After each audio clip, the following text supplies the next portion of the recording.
La fe que más ha promovido la educación, ya lo dije, es la expresión religiosa que más ayuda ha prestado y continúa ayudando al necesitado, al desamparado, mostrando misericordia y empatía al establecer miles y miles de centros de refugios, de alimentación, hospitales, etcétera, etcétera. De hecho, el cristianismo conquistó el Imperio Romano de una manera muy especial, aunque dicen que fue por los decretos de Constantino. Pero cuando la iglesia perseguida salió de los encierros donde estaba, salió un desfile de gente que era manca, que estaba marcada por las cicatrices de la persecución. Pero esa iglesia comenzó a ayudar, comenzó a bendecir, comenzó a hacerle bien a la gente rechazada en el Imperio Romano, a adoptar los niños abandonados, a cuidar de los enfermos, a cuidar de los ancianos, cosas que no hacían en el Imperio Romano ni entre los bárbaros. Y eso transformó realmente, no solamente el asunto del Imperio Romano, transformó el Occidente y donde quiera que llegó el Evangelio. Cuando usted estudia la historia de la psiquiatría, la historia de la medicina, la historia de la psicología, va a encontrar que los mayores aportes en términos de actos de misericordia, de cuidado del prójimo, los hace el cristianismo en términos generales. Eso nos incluye a los pentecostales, que también han formado hospitales, han formado escuelas, han formado lugares para atender gente desamparada, huérfanos, gente que no tiene auxilio, gente que la sociedad, que el Estado los ha descuidado. Ahora hay muchas cosas más que puedo señalar de aportes del cristianismo, pero en este día ese no es el objetivo general y por falta de tiempo no podemos señalarlo todo. Ahora, algunos aportes del protestantismo en general, esto ya se va cerrando más el círculo y obviamente también nos incluye a nosotros. El cristianismo protestante en general ha aportado, entre otras cosas, una visión bíblica del trabajo. Eso es vital, eso es importantísimo. Recuérdese, la Iglesia Católica concibía muchas veces el trabajo como un castigo de Dios. Y es en el protestantismo que se empieza a enseñar que el trabajo dignifica, que el trabajo es una bendición, que Adán y Eva trabajaban antes de la caída. ¿Alguien me está oyendo en esta hora? ¡Sí! Esto es vital y probablemente debemos hacer más énfasis en esto. Ya hay obras escritas. Max Weber llegó a hacer su famoso trabajo sociológico sobre el cristianismo, el protestantismo, y hace un trabajo interesantísimo. El protestantismo en general tiene una visión bíblica de la educación, una visión bíblica de las artes, del entretenimiento, de la cultura, para redimirlas para el Señor. Eso incluye también a los pentecostales, aunque en algún momento hubo una resistencia a ciertas cosas y a vivir muy aislado, porque se entendía, y en algunos casos todavía se entiende, que hay cosas que son muy pecaminosas, pero estamos llamados a redimir la cultura. El protestantismo también brinda una visión bíblica de la ciencia al servicio de Dios y al servicio de su reino. De hecho, los mayores científicos de todas partes del mundo y premios Nobel de todas partes del mundo, la mayoría parten del cristianismo. Una visión bíblica del Estado, el servicio y la administración pública y privada, y también una visión bíblica del matrimonio y de la familia, lo cual es vital para el funcionamiento de la sociedad. Ahora, entro ya en materia con respecto al pentecostalismo, en algunos aportes del pentecostalismo en general. Veamos parte de la situación actual de la República Dominicana. Se estima, según algunas investigaciones, que en República Dominicana el porcentaje de cristianos evangélicos está entre un 26 y un 30% de su población. Y que de cada 10 cristianos evangélicos en este país, 8 se confiesan o se congregan en una iglesia pentecostal. Ese es un detalle importante, tómelo en cuenta. Eso no es un invento, eso lo está diciendo el Reporte Internacional de Libertad Religiosa 2020, usado por la Embajada de los Estados Unidos, y también lo está diciendo el Barómetro Latinoamericano del 2014 y 2018. El Pew Research también lo está diciendo en el 2024. Es un dato que tómelo en cuenta, es importante. Ahora, el principal aporte del pentecostalismo es interesante. Es retar a la iglesia en general a creer que sí es posible volver a experimentar el derramamiento del Espíritu Santo, tal como ocurrió en la iglesia primitiva, desarrollando y manifestando una práctica teológica predominante y decisivamente del Espíritu Santo, mediante la cual se da libertad a la tercera persona de la Trinidad y se confía en que el Dios de la Biblia es el mismo, no ha cambiado y todavía hace milagros, prodigios y maravillas, dándole a su pueblo la certeza, de que todavía está vigente lo que dice Zacarías 4:6. No con ejército ni con fuerza, sino con mi espíritu, ha dicho Jehová de los ejércitos. Esto implica la vigencia de la experiencia pentecostal con el bautismo del Espíritu Santo y la manifestación de los dones milagrosos, tal como lo dice el libro de los Hechos y el Nuevo Testamento en términos generales. Las iglesias que han ignorado eso y que se han empecinado inclusive hasta en negar que eso puede ocurrir en este día, se puede decir que andan como andar a pie. Las iglesias que han creído que sí, que Dios es el mismo y que se manifiesta hoy por hoy, y que no han cesado los dones y la manifestación del Espíritu Santo, marchan como si fueran en automóvil a una velocidad más acelerada. Algo ocurre, y lo dicen las estadísticas y lo dice por donde quiera las investigaciones.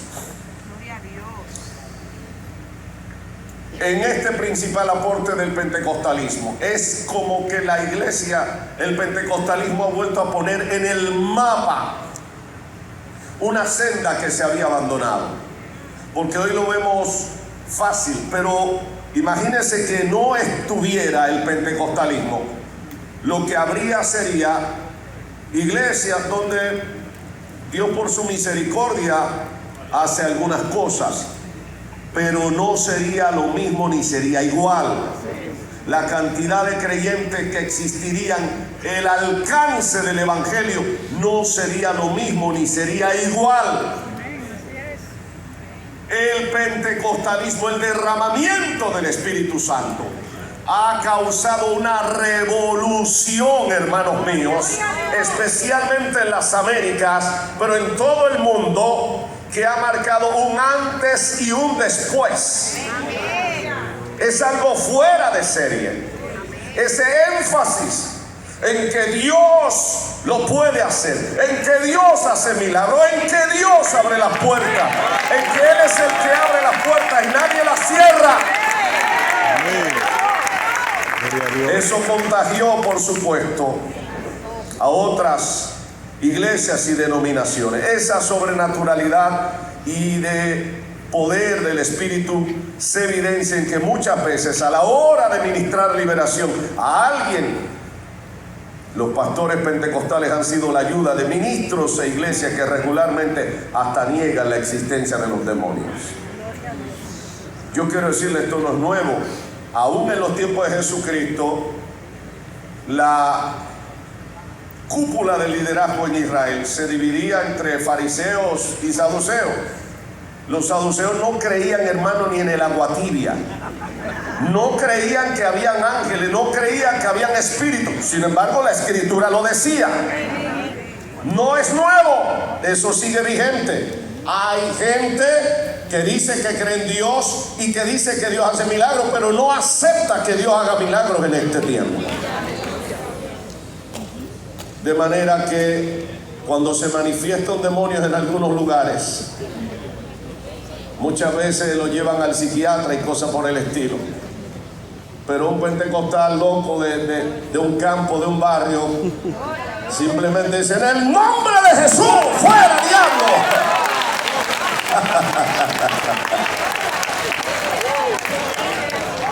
Y algo pasa. ¿Alguien lo cree? Aleluya.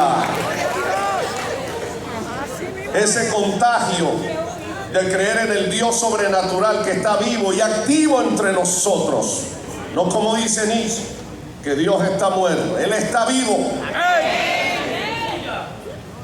Ese énfasis neumatológico ha empujado a que el pentecostalismo contagie a otras denominaciones que caminaban de espaldas a esa preciosa experiencia de la pentecostalidad. Bernardo Campo es un teólogo latinoamericano que él hace una distinción entre la pentecostalidad y el pentecostalismo. El pentecostalismo es el movimiento que tiene como orientación y doctrina y credo esto: nosotros creemos lo que dice el libro de los Hechos, que eso ocurre hoy en día, y eso se ha convertido en su enfoque. La pentecostalidad, sin embargo, es otra cosa parecida, pero es la manifestación de Dios, la manifestación del Espíritu Santo en cualquier iglesia donde se invoque el nombre del Señor en espíritu y en verdad. Aún ellos por alguna razón no crean, como quiere el Espíritu Santo se manifiesta. A veces la gente comienza a llorar, los convence de pecado. Y a veces hay gente que aún en esas iglesias que no creen ni en el agua tibia, hermano, se manifiesta el Espíritu Santo y hasta comienzan a hablar en lenguas, aunque algunos lo sacan y lo meten en un rincón, etcétera, etcétera. Pero eso tiene que ver con la pentecostalidad. Segundo aporte del pentecostalismo, y esto es tremendo: el pentecostalismo abrazó y llenó de esperanza a los pobres y marginados de las periferias. Yo sé que alguien me va a decir: sí, pero las otras iglesias también. Bueno, sí, no se puede negar eso, pero quiero que veas algunas cosas. La mayoría de las iglesias pentecostales se establecieron en los barrios y sectores más marginados, tal vez porque sus misioneros y predicadores correspondían también a esos sectores y se les hacía más fácil llegarse a ellos por igualdad de condición, o porque el Espíritu Santo les había dirigido en esa dirección, marcándoles el paso, mientras la mayoría de las iglesias históricas se habían enfocado en establecerse en los sectores y ciudades más estratégicos con el fin de alcanzar a las clases más influyentes o al liderazgo. Esto, escúcheme bien, está documentado.